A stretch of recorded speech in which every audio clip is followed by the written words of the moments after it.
Open burning or pagsunog sa mga basura. Nabay balaod nga gidili kani og naa ba kitay mga penalty kung ato kining padayonon. Maigsoon, kumusta?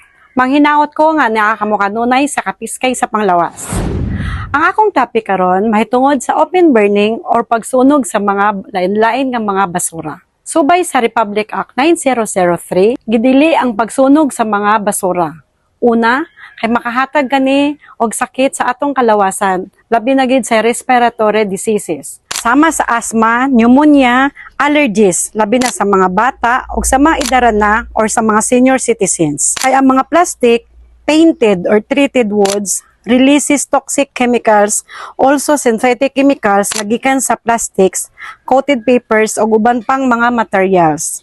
Ang toxic residue, gikan sa pagsunog sa lahi-lahi nga klase sa basura, makakontaminate sa soil and groundwater. Usahay, mao pa ni hinungdan gani sa mga wildfires, makakos og injury or death kung dili nato maagapan.